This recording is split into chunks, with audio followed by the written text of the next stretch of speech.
지역사회 감염자 500명 가운데 150명이 비수도권에서 나온 것으로 확인됐습니다. 전남 영암과 강진에서는 종교시설을 매개로 한 감염이 잇따랐고 병원을 비롯한 산발적 집단 감염도 이어졌습니다. 취재기자 연결해서 자세한 소식 들어보겠습니다. 김범환 기자. 네, 전국입니다. 네, 전남에서 사찰을 중심으로 한 감염이 잇따르고 있군요. 네, 그렇습니다. 전남 영암에서 시작이 됐는데요. 지난 14일 이후 영암과 강진에서 확진 환자가 20명 넘게 나왔습니다. 확산의 중심에 있는 것은 전남 영암 3호읍의 사찰인데요. 현재까지 승려와 신도, 마을 주민 등 영암에서만 21명이 감염된 것으로 파악됐습니다. 집단 감염이 발생한 마을은 곧바로 이동이 제한된 채 역학조사가 이루어지고 있습니다. 불똥은 인근에 있는 강진군까지 튀었는데요. 지난달 말일에 강진 지역 사찰 승려가 앞서 언급한 영암 사찰을 다녀왔습니다. 이후 이 승려와 주민 2명 등 모두 3명이 확진 판정을 받았습니다.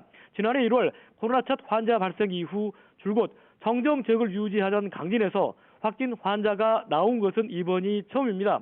영암 사찰과 관련한 첫 감염은 서울에서 해당 사찰을 다녀간 금천구의 370번 환자입니다. 그러나 아직 정확히 어떤 경로로 감염이 이루어졌는지는 파악되지 않고 있습니다. 전라남도는 영암과 강진에 코로나19가 더 퍼졌을 가능성이 있다고 보고 있는데요.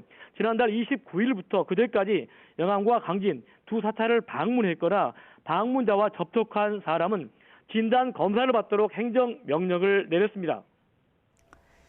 네, 또 앞서 집단 감염이 나왔던 병원을 중심으로 한 여파도 계속되고 있다고요. 네, 그렇습니다. 광주에서는 효정 요양병원과 관련해서 어제 하루에만 8명이 추가로 확진 판정을 받았는데요. 지난 2일 병원 내 첫 감염 이후 5번째 이루어진 선제 검사 결과 감염이 확인됐습니다. 효정 요양병원과 관련해 현재까지 모두 146명이 감염된 것으로 집계가 됐습니다. 전북 순창 요양병원과 관련한 감염도 이어지고 있습니다. 병동 입원 환자 등 6명이 추가로 감염된 것으로 확인됐는데요. 이로써 순창 요양병원 관련 확진자는 모두 108명으로 늘어났습니다. 강원도 동해에서도 확진자 10명이 추가로 나왔는데요. 이 가운데 9명은 자가 격리를 하던 중에 가족 사이에 감염된 것으로 파악됐습니다.